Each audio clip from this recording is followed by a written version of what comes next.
Et j'accueille aujourd'hui sur ce plateau Juliette Legris. Elle est la responsable de la section céramique de Vendée Miniature. Bonjour Juliette. Bonjour. Et merci beaucoup d'avoir accepté l'invitation sur le plateau de la matinale de TV Vendée.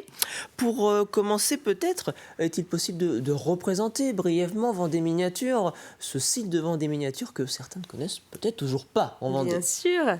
Eh bien, Vendée Miniature, c'est la reproduction d'un village des années 1900 à l'échelle 1/10.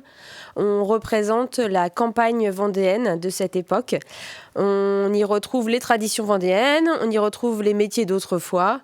Et c'est une vraie plongée dans le temps. Pourquoi les années 1900 ont été choisies? Alors, ça a été choisi par monsieur et madame Aubron, les créateurs du site. Le site a 25 ans. Et monsieur et madame Aubron, monsieur Aubron était passionné du travail du bois. Il était ébéniste à la base. Il a eu un souci de santé qu'il a alité pendant de nombreux mois. Et du coup, il est passé à la maquette. Et à l'échelle 1/10, parce qu'1/10, c'était facile. La conversion est facile. Et il a commencé à faire ça pour le plaisir. Et il a créé d'abord une première crèche et puis après une crèche un petit peu plus grande. Il était à l'origine, il a été à Clisson, puis à Tiffauges et puis ensuite Bretignolles-sur-Mer. Et à Bretignolles, il a créé Vendée Miniature en fait, avec sa femme. Et en 2019, Thomas Legris, mon conjoint, a racheté Vendée Miniature et on s'est lancé, nous, dans l'aventure, du coup, à reprendre le site et à lui donner un nouveau souffle, puisque c'est un site qui aussi commençait peut-être qui était très populaire, mais qui était aussi vieillissant et qui... avec une nouvelle vague, une nouvelle vision, parce que c'est ça, avec un quart de siècle d'existence, j'imagine que certaines choses sont toujours d'actualité, oui. mais la volonté de votre côté a été, j'imagine, de moderniser peut-être certaines activités. Alors, c'était déjà reprendre l'ensemble de l'activité, puisque monsieur Aubron partait à la retraite aussi, donc il fallait retrouver un maquettiste, parce qu'on n'allait pas laisser le site comme ça, sans évolution.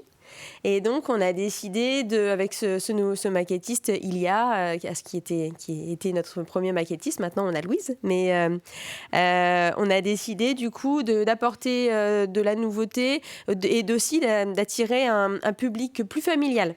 Il y avait quand même un public plutôt groupe senior, et nous, avec notre regard plus jeune, on s'est dit qu'il fallait vraiment attirer les nouvelles générations, parce que ces choses-là, c'est le patrimoine et c'est important d'en parler, et pas qu'aux anciens qui l'ont connu, mais aussi aux nouvelles générations qui ont besoin de découvrir cette époque. Ce côté transmission, oui, c'est quelque chose qui fait votre ADN également et qui est toujours l'ADN de Vendée Miniature. Exactement, c'est vraiment très important pour nous. Parlons de l'actualité justement de Vendée Miniature. Pleine période de vacances scolaires pour la zone B. Les jeunes Vendéens et les jeunes Vendéennes sont actuellement en vacances. Et Vendée Miniature a donc choisi de rouvrir ses portes le week-end dernier, depuis le 14 février. C'est bien ça? C'est bien ça. Ça a été un choix aussi de notre part, c'est d'avoir une plus large période d'ouverture et d'ouvrir aussi en aile de saison, ce qui n'était pas le cas du temps de monsieur et madame Aubron. Donc on ouvre dès février. On est un site intérieur. Donc c'est ça qui est bien. C'est que si la météo n'est pas adéquate, comme on l'a actuellement, eh bien, vous pouvez venir visiter Vendée Miniature. Vous en avez pour une bonne heure et quart de visite maintenant. Et donc, ça vous occupe la demi-journée sans problème. Plus les animations qu'on propose à côté, vous avez de quoi vous occuper. De quoi s'occuper pour une petite demi-journée, en effet. Rentrons dans le vif du sujet. Alors, quelles sont les activités proposées pendant ces périodes de vacances scolaires, mais également à l'année, pour peut-être prendre rendez-vous avec de futurs projets? Exactement. Alors, déjà, vous avez la visite du musée tous les jours, c'est un site quand même de 350 mètres carrés, donc vous avez le temps de faire le tour. Et puis, suite à la visite, vous avez la salle Lego qu'on a installée il y a 4 ans. Et là, on reste toujours sur le début XXe siècle, mais on représente la partie urbaine de cette époque, et donc avec les grandes innovations de l'époque et les personnages importants. Donc on est toujours sur le début du XXe siècle. On reste sur la même époque, c'était notre fil conducteur. Et après, finalement, les Lego, c'est comme de la maquette, mais plus moderne et plus connue. Donc ça permet de faire le lien également. Ça, c'est cette partie-là. On a le livret-jeu qui accompagne la visite. Donc, on change de livret-jeu à chaque vacances. Et là, on a un livret-jeu sur le thème de Jules Verne et de 20 milieux sous les mers. Pareil, début 20e. On est dans cette époque. C'est ça. Et ensuite, chaque jour de la semaine, on a une animation différente. Donc, on va avoir des ateliers créatifs familiaux tous les lundis. Ensuite, le mardi et le vendredi, on a des visites guidées, pareil, médiation familiale, culturelle, autour de la maquette, les coulisses devant des miniatures qu'on visite également. Et puis, on a des ateliers poterie. Oui, justement, je reviens à ces ateliers poterie. Vous êtes la responsable de cette section. Quel est le but, les enjeux d'un atelier poterie comme celui-ci chez Vendée Miniature? Alors, l'atelier poterie s'est créé quand on a repris le site, en fait. On voit d'ailleurs quelques images à l'antenne actuellement de cet atelier poterie. Et oui, également. Là, on est sur la partie cours. Mais en fait, l'atelier poterie, à la base, il a servi pour ramener de la nouveauté sur la maquette. Monsieur et Madame Aubron n'étaient pas du tout dans la partie céramique.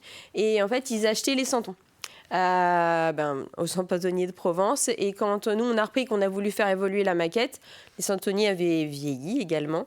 Et on s'est retrouvé avec un besoin en nouveaux personnages. Et en fait, moi, j'avais une formation de céramiste.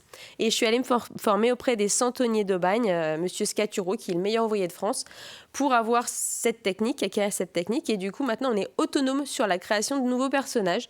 Donc là, pour février, j'ai réalisé 30 nouveaux personnages qui sont sur la maquette et qui complètent les nouvelles scènes qu'on a installées pour l'occasion. Est-ce qu'on donne les thématiques des nouvelles scènes ou est-ce qu'on reste mystérieux? Il n'y a pas trop de mystère, ça donne peut-être envie de voir. On colle à l'actualité parce qu'on parle des jeux d'hiver, justement. Des jeux d'hiver du début 20e, donc on est sur de la luge, du ski de fond, du patin à glace sur rivière. Donc voilà, on évoque en fait l'hiver, chose qui n'avait jamais été faite. On voit d'ailleurs ces belles images sur vos réseaux sociaux qui donnent envie de venir voir ces représentations, en effet. Oui. Un mot peut-être alors de cette façon de garder cet esprit et cette transmission, de savoir tout en maintenant être ses propres créateurs finalement. Oui. Comment on fait pour garder cette idée et se diversifier? C'est au quotidien, on est une petite équipe.